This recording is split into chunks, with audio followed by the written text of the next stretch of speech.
ഈശോ മിശിഹായ്ക്ക് സ്തുതിയായിരിക്കട്ടെ. വിശുദ്ധ യോഹന്നാന്റെ സുവിശേഷം 2-ാം അധ്യായം 13 മുതൽ 22 വരെയുള്ള തിരുവചനങ്ങളാണ് ഇന്ന് ധ്യാന വിഷയം.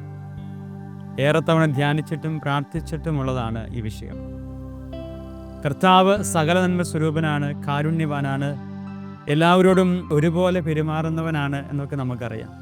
എന്നാൽ യേശുവിൻ്റെ വ്യത്യസ്തമായ ഒരു മുഖത്തെ ലോകത്തിന് കാണിച്ചു കൊടുക്കുന്ന മനോഹരമായ ഒരു സുവിശേഷമാണ് ഇന്ന് നമുക്കുള്ളത്. നമ്മളൊക്കെ ദേഷ്യപ്പെടാറുണ്ട് പലപ്പോഴും, പെട്ടെന്ന് നമ്മൾ വയലൻ്റ് ആകും.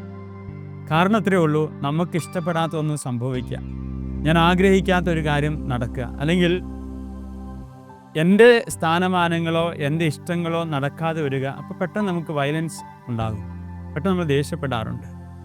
അത് ചിലപ്പോൾ അടിയിലേക്കും പിടിയിലേക്കൊക്കെ കലാശിക്കാറുണ്ട്.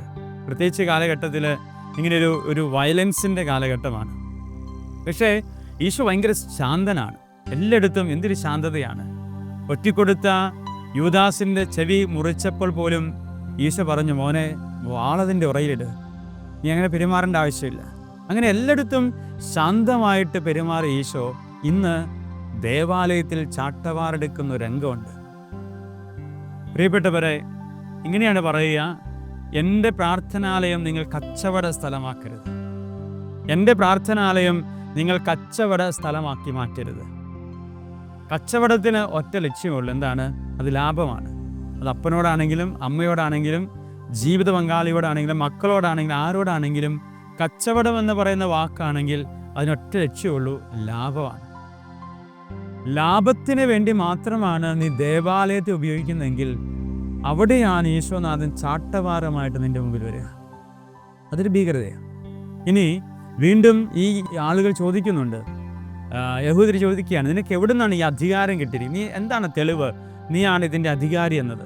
അപ്പോൾ ഈശോ പറയാണ്, നിങ്ങൾ ഈ ദേവാലയം നശിപ്പിച്ചുകൊള്ളുക, 3 ദിവസത്തിനുള്ളിൽ ഞാനത് പുനരുദ്ധരിക്കും. എന്നിട്ട് അടുത്ത വാചകം ഇങ്ങനെയാണ്, ഞാൻ ചിന്തിച്ചതും ഞാൻ പറഞ്ഞതും ശരീരമാകുന്ന ആത്മാവാകുന്ന ദേവാലയത്തെക്കുറിച്ചാണ്. വിശുദ്ധ പൗലോസ് കൊറിന്തോസുകാർക്ക് 1-ാം ലേഖനം 3-ാം അധ്യായത്തിൻ്റെ 16-ാം തിരുവചനത്തിൽ വായിക്കുന്നുണ്ട്, നിങ്ങൾ ദൈവത്തിൻ്റെ ആലയമാണെന്നും ദൈവാത്മാവ് നിങ്ങൾ വസിക്കുന്നുണ്ടെന്ന് നിങ്ങൾ അറിയുന്നില്ലേ? ദൈവത്തിൻ്റെ ആലയത്തെ നശിപ്പിക്കുന്നവനെ ദൈവവും നശിപ്പിക്കും. എന്തെന്നാൽ ദൈവത്തിൻ്റെ ആലയം പരിശുദ്ധമാണ്, ആ ആലയം നിങ്ങൾ തന്നെയാണ്. അങ്ങനെയെങ്കിൽ എൻ്റെ പ്രിയപ്പെട്ടവരെ, ചുരുക്കി പറഞ്ഞാൽ ഇത്രയേ ഉള്ളൂ, ഞാനാകുന്ന ജീവിതത്തെ ഒരു കച്ചവടത്തിന് വേണ്ടി ഞാൻ ഉപയോഗിക്കാൻ പാടില്ല. എൻ്റെ ശരീരത്തെ ലാഭങ്ങൾക്ക് വേണ്ടി മാത്രം ഞാൻ ജീവിച്ചു തീർക്കാൻ പാടില്ല. ഇന്നത്തെ നമ്മുടെ പ്രത്യേകത എന്നാണല്ലോ, ലാഭങ്ങൾക്ക് വേണ്ടിയാണ് നമ്മുടെ എല്ലാ പരിപാടികളും. നമ്മൾ ചിന്തിക്കുന്നതും പറയുന്നതും പ്രവർത്തിക്കുന്നതും നമ്മൾ ആഘോഷിക്കുന്നതും ആചരിക്കുന്നതും ദേവാലയത്തിൽ പോകുന്നതൊക്കെ എനിക്കെന്ത് കിട്ടും എന്നുള്ളതാണ്.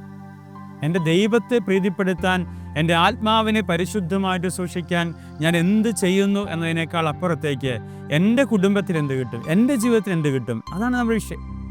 നമ്മൾ പള്ളിയിൽ പോകുന്ന പോലെ അങ്ങനെയല്ലേ, എനിക്കെന്ത് കിട്ടും, അല്ലെങ്കിൽ എന്തിനാ ഞാൻ പള്ളിയിൽ പോകുന്നതെന്നാണ് ചോദ്യം. അവിടെ ലാഭമാണ്, കച്ചവടമാണ് അവിടെ, അല്ലേ? നമുക്ക് എന്ത് കിട്ടും? ഞാൻ ഈശ്വര പ്രാർത്ഥിച്ചാൽ എന്ത് കിട്ടും? ഞാനൊരു ജപമാല ചൊല്ലിയാൽ എന്ത് കിട്ടും? ഞാനൊരു തീർത്ഥാടനം നടത്തിയാൽ എനിക്ക് എന്ത് കിട്ടും? അപ്പോൾ നമ്മൾ പറയേണ്ടത് എന്താണ്? എനിക്ക് ആത്മാവിന് ശക്തി കിട്ടും. അതിനേക്കാൾ അപ്പുറത്തൊന്നുമില്ല. അതാണ് ഈശോ ഇന്ന് ആഗ്രഹിക്കുന്നതും പ്രാർത്ഥിക്കുന്നതും. ഈശോ ദേവാലയത്തിൽ പോയി, ഈശോ പൂങ്കാവനത്തിൽ പ്രാർത്ഥിച്ചെന്തിനാണ്? കർത്താവെ, കഴിയുമെങ്കിൽ പാനപാത്രം ഒന്ന് എടുത്തു മാറ്റണമേ. അതവൻ്റെ ലാഭത്തിൻ്റെ പ്രാർത്ഥനയായിരുന്നു. പക്ഷേ പെട്ടെന്ന് അവൻ ആ പ്രാർത്ഥന മാറ്റി. അവൻ തിരിച്ചറിയാണ്, എൻ്റെ ഉള്ളിൽ ദൈവം നിക്ഷേപിച്ചൊരു ആത്മാവുണ്ട്, ആത്മാവിൻ്റെ സ്വപ്നമുണ്ട്. ആ സ്വപ്നം നിറവേറ്റുമ്പോഴാണ് ഞാൻ യഥാർത്ഥ ദൈവമകനാകുക. അപ്പോഴാണ് എൻ്റെ ദേവാലയത്തിൻ്റെ പരിശുദ്ധി എനിക്ക് കാത്തു സൂക്ഷിക്കാൻ പറ്റുക. തുടർന്ന് അവൻ പ്രാർത്ഥന തിരിച്ചത്, എൻ്റെ ഹിതമല്ല അപ്പാ, നിൻ്റെ ഹിതം നിറവേറട്ടെ. കണ്ടോ, അവിടെ മരണത്തിന് വേണ്ടി അവനെ തന്നെ വിട്ടുകൊടുക്കാൻ ഒരുക്കുകയാണ്. അപ്പോൾ എന്ത് കിട്ടി? അവന് ലാഭമായിട്ട് അവന് സ്വർഗത്തിൻ്റെ ആത്മാവിനെ കിട്ടി. അത് വചനം പറയുന്നത്, അവന് മരിക്കാൻ സഹായിക്കാൻ ആത്മാവിന് സ്വർഗം അയച്ചു എന്ന് പറയാം. പ്രിയപ്പെട്ടവരെ, നമ്മുടെ ചിന്തകളും പ്രവർത്തനങ്ങളും ഒക്കെ ഈ ലാഭത്തേക്കാൾ ഉപരിയായിട്ട് ആത്മാവിൻ്റെ വളർച്ചയ്ക്ക് വേണ്ടിയുള്ളതാകട്ടെ.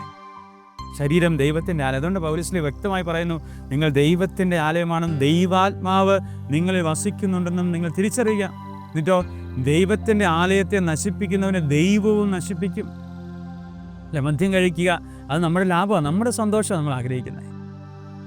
കുറേ നേരം ജീവിതം അലസമായിട്ട് ജീവിക്കുക, മയക്കുമരുന്നിന് അടിമപ്പെട്ട് പോവുക, ശരീരത്തെ ദുരുപയോഗം ചെയ്യുക, ഇതിലൊക്കെ ലാഭ കച്ചവടമാണ്. പണത്തിന് വേണ്ടി മാത്രം ജീവിക്കുക, ദേവാലയം ഒഴിവാക്കി നമ്മൾ ജീവിക്കുക, പ്രാർത്ഥന ഒഴിവാക്കി ജീവിക്കുക, ഒന്ന് നോമ്പെടുക്കേണ്ട ഉപവസിക്കേണ്ട കാലഘട്ടങ്ങളിൽ അതൊന്നും വേണ്ടെന്ന് വെച്ച് ജീവിക്കുക. ഇത് പള്ളിക്കുദാശ കാലഘട്ടമാണ്, സഭയെ ഓർക്കുന്നതും പ്രാർത്ഥിക്കുന്നതുമായ കാലഘട്ടമാണ്. സഭയിലൂടെയാണ്, ദേവാലയത്തിലൂടെയാണ് നമ്മുടെ ജീവിതത്തിൽ അനുഗ്രഹങ്ങൾ ചൊരിയപ്പെടുകയുള്ളൂ. അങ്ങനെയുള്ള ദേവാലയത്തിലൂടെ മാത്രമേ ദൈവത്തിൻ്റെ കൃപ നമ്മിലേക്ക് ഒഴുകിയെത്തുള്ളൂ. അതിനു വേണ്ടിയിട്ടാണ് ഈശോ പരിശുദ്ധമായ ദേവാലയങ്ങൾ പ്രതിഷ്ഠിച്ചുകൊണ്ടിരിക്കുന്നത്.